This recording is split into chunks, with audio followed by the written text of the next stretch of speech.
the basket, and he has 22. The BFFs.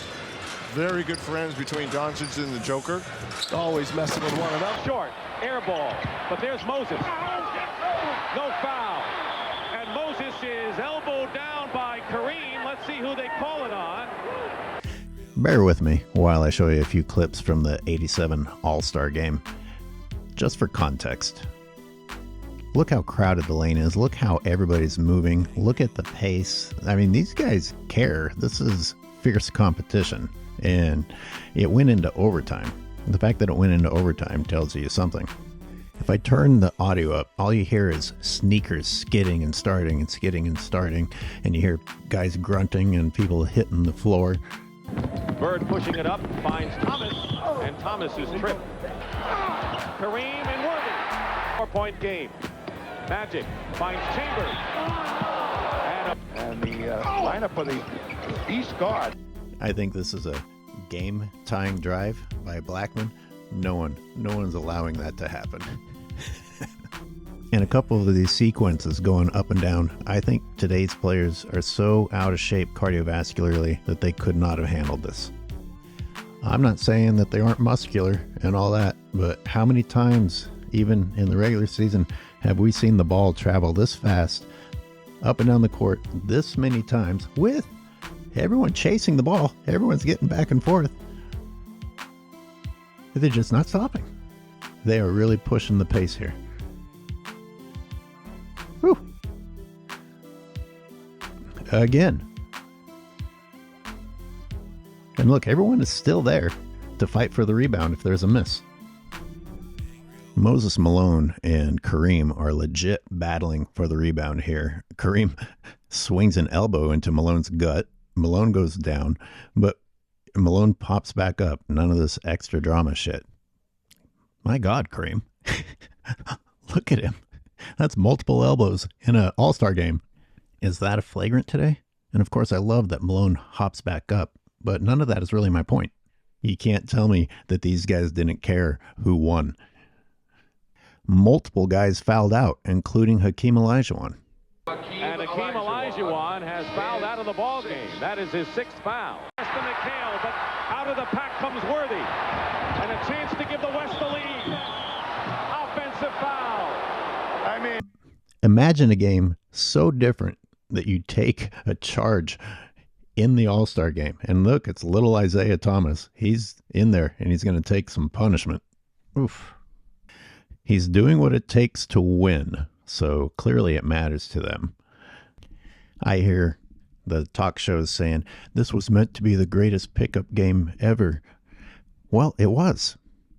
That was already happening, so don't act like that's a new concept. You rewarded laziness. Don't pretend like you don't know how we got here. Stop trying to distract the fans with shiny, interactive floors and think that that's going to replace heart and soul.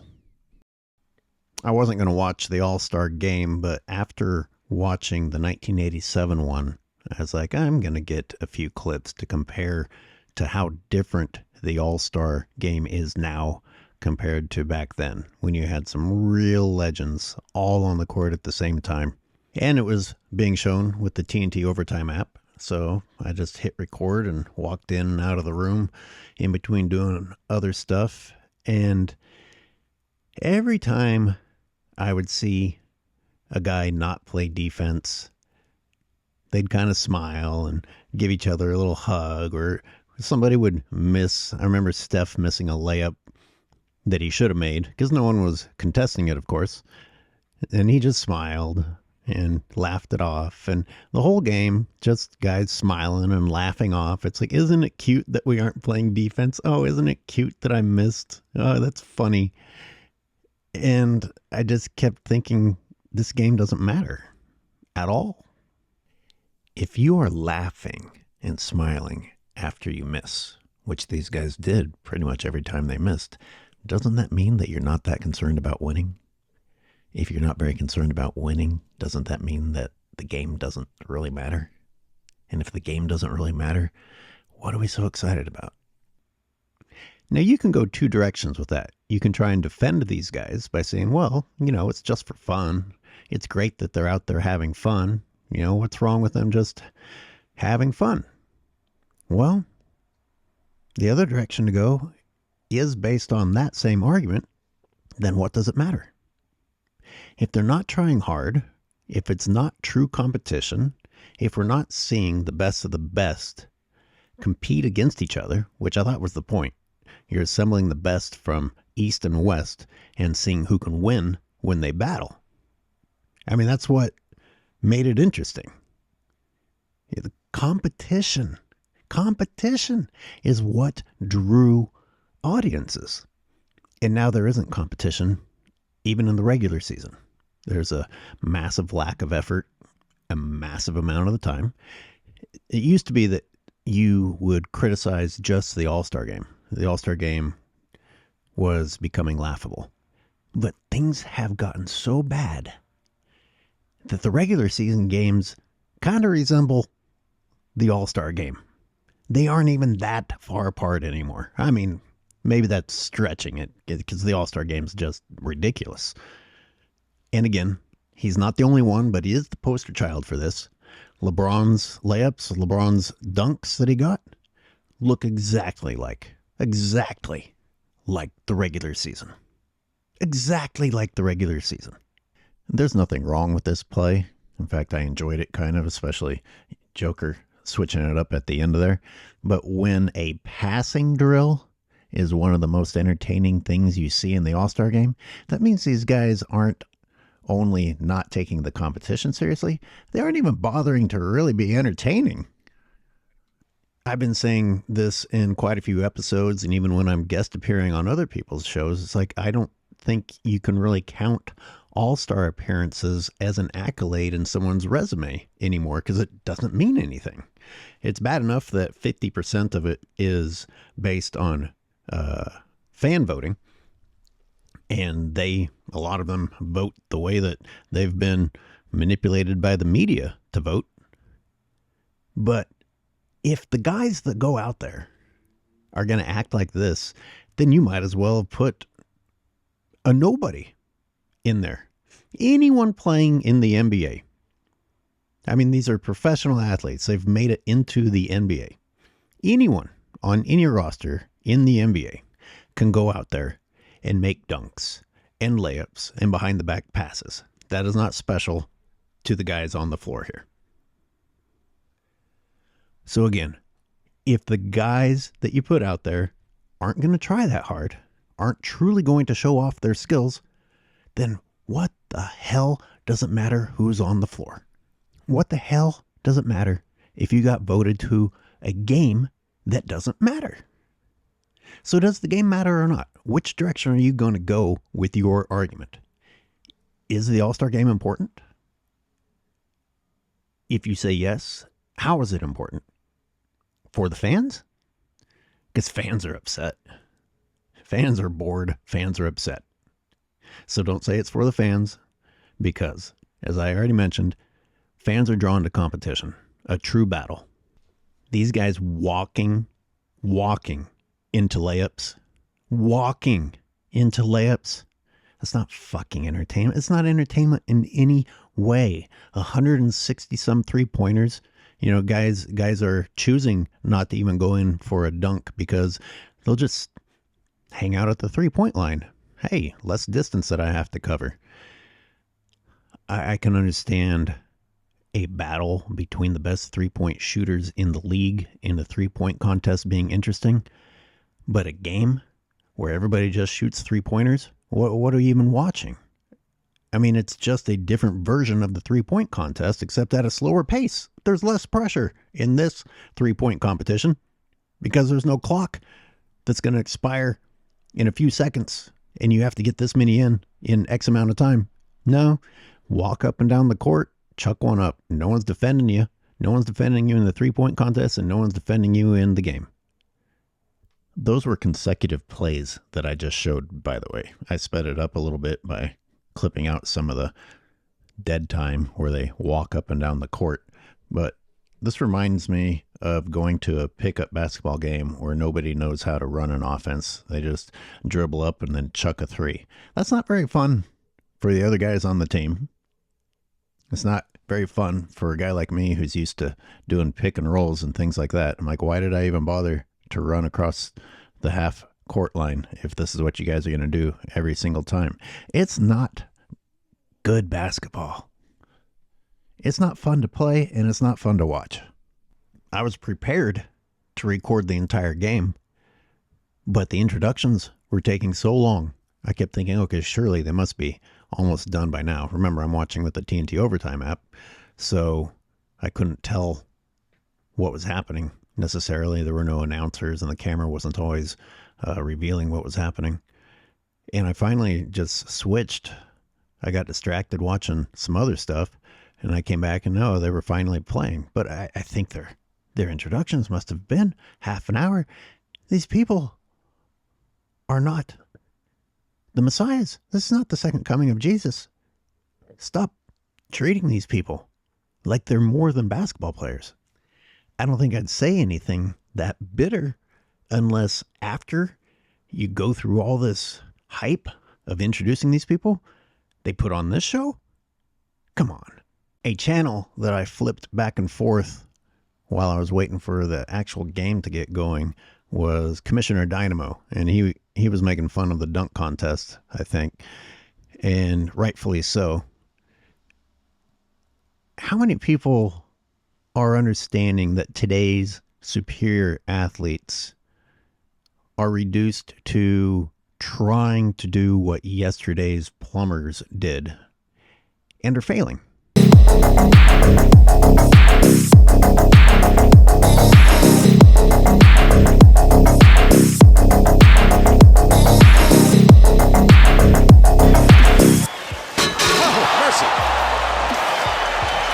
That was a tremendous effort by Dominique Wilkins. What the F is Jaylen Brown doing? Like, you did not cover your eyes during the dunk. What the fuck are you bothering to put your arm up afterward for? This is part of these guys' egos and their no touch with reality selves, where you think no one is going to notice that you didn't have your fucking arm up until you landed, you dipshit. Not to mention jumping over a short person who's sitting down. And then I guess they were trying to do a tribute to Dominique. You know, Dominique's windmills. Dominique was just thunderous with those windmills. Straight arm, all the way, full extension. Anyway, the dunk contest. Come on, people. And of course, LeBron reminded us why he's never been in the dunk contest. No matter what, we get the same fucking crap. What was LeBron's excuse? He didn't want to just be known as a dunker. Dude, if you don't want to only be known as a dunker, then make your gameplay cause people not to only know you as a dunker. You can win the dunk contest and not be known only as a dunker. Look at Michael Jordan. He entered the dunk contest, 3 times? As crazy as Mike's jumping ability was, in the end, that's not what he was ultimately known for. I mean, what do you think you're known for, LeBron? You're shooting more than you're dunking? It's funny because in the end, what his fans still get excited about is the fact that he can still jump and dunk the ball with no one contesting him, mind you. So in the end, this is all you're known for, LeBron. You realize the only time he got the ball through the cylinder in the All-Star game was a layup/dunk. So he's not really doing his part to leave us remembering his shooting ability. That channel and some other ones had some good points about these guys not wanting to risk failure. Let's just stick to the participation awards. Let's not put ourselves out in individual spotlights where we can't blame anyone else. The best in the game seem to be afraid of competition, and that's really upsetting. And I don't think you have to look any further than that to know why the game is suffering and viewership is down. Why? I mean, if this continues to dissolve in the direction it's going, you're just going to be watching lazy guys walk up and down the court. And that's the direction they're going. I'm not saying that's where they are at the moment, but that is the direction they are going. That's not a good direction. If the best aren't going to compete in the dunk contest, what's the point of the dunk contest? I don't even understand the Sabrina Steph Curry 3-point thing. So whatever. If the best of the best aren't going to really try in the All-Star game, what is the point of the All-Star game? I mean, you might as well just have the guys go out there and model clothing. If they're not going to go out there and show off their basketball skills, and you're going to treat them like gods anyway, then just go have them sit on thrones out there. And everybody can say, wow, look how amazing you are. Can't wait to see what $30,000 outfit you wasted that money on for your press conference after this that you'll never wear again. Really inspiring men. Really inspiring men they are. Apparently there was some fuss that Haliburton didn't win the MVP. Like, what are you talking about? How can there be concern about being the MVP of something that is meaningless? It's a meaningless award because it's a meaningless game. What does being the MVP of something like this matter? Clearly, defense isn't taken into consideration in determining the MVP. So it's offense, which in a game like this just means which of these guys is going to have the audacity to be a little bit more selfish with the ball than the other guys, because no one's going to stop anyone from going to the hoop or shooting their three. The MVP award is a meaningless award now because the All-Star game is a meaningless game. And if you want to say it was always meaningless, well, there's meaningless and then there's this kind of meaningless.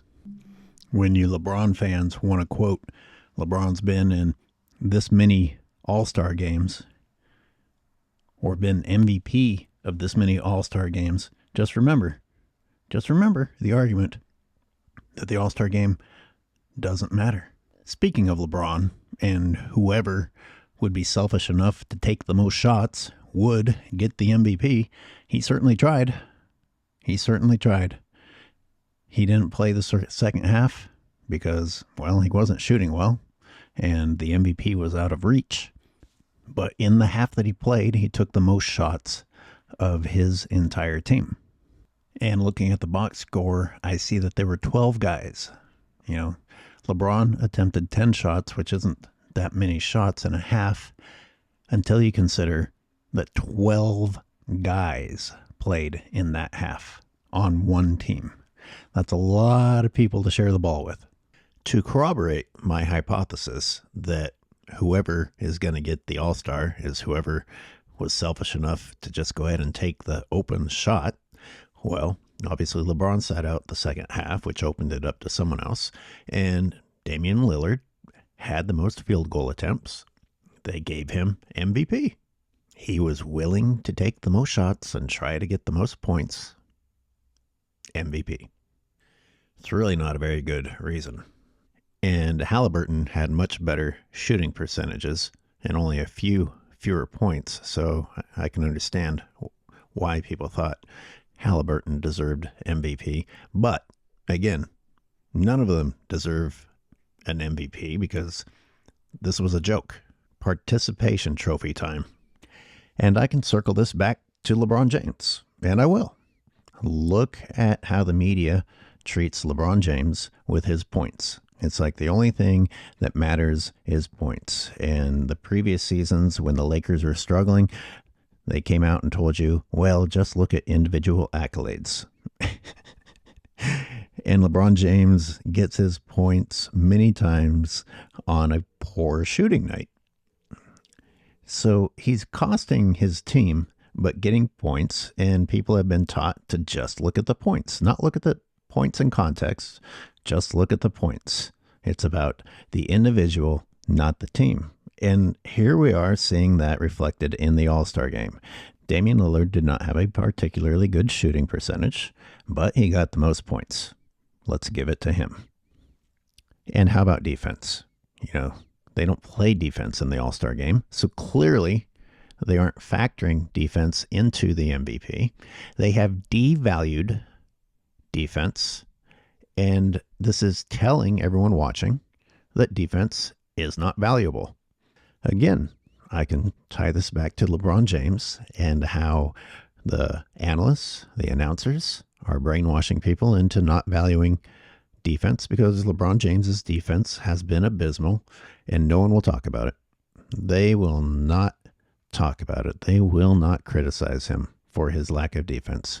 But if he gets his points, that'll be front and center the next day. I remember a headline last year in which Adam Silver vowed to fix the All-Star game. And I was like, well, that's not going to happen. How? How is he going to fix it? Yeah, I mean, this is something that is rotten from the inside out. It's not a quick fix. His version of fixing the NBA is to make the pregame show flashier and the floor be crazy looking. You need to fix the game. I don't think that's something that Adam Silver can do. I'm not sure it's fixable. These guys have been rewarded for bad behavior for too long. I don't think Adam Silver even understands sports that well. He might understand the entertainment business, but the fact that he doesn't understand sports or can't seem to grasp the true attractiveness of competition is really getting in the way. But how do you go backward? I mean, he took the spoiled brat approach. He took the parents who are afraid to truly discipline the spoiled brat and decided to add another incentive. You know, the in-season tournament. Well, we'll pay you even more if you pretend like you care for just a little while. It's not working. We're watching spoiled kids on the floor. They may be nice enough, some of them, but that doesn't change.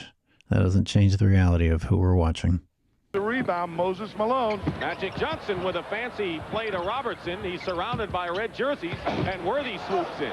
They're crashing the boards early on here, and a foul.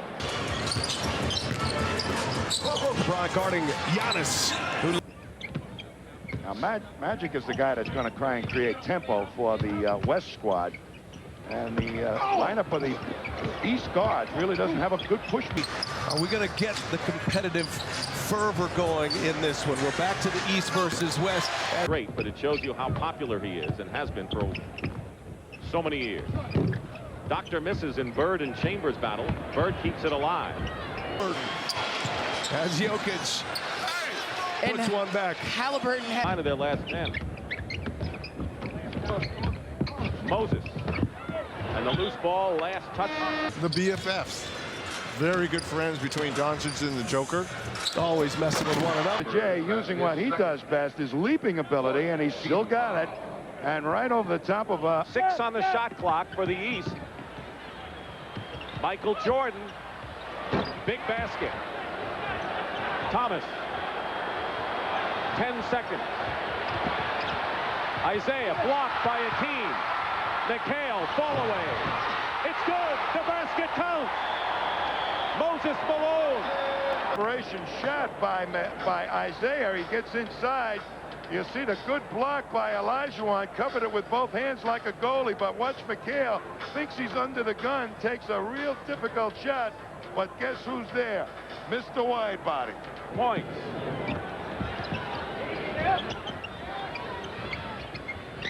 Moses posting up Akeem. Nearly tied the game up. Magic coming down with it. 4 on 3. Worthy. And Akeem Olajuwon has fouled out of the ball game. That is his 6th foul. 46-144 the West. Off the screen. Blockman. Did Pat yesterday. Jordan. Malone tips it in. Moses now with 27 points. Under 2 minutes to go in overtime. The doctor hits. Chambers. Kareem and Worthy.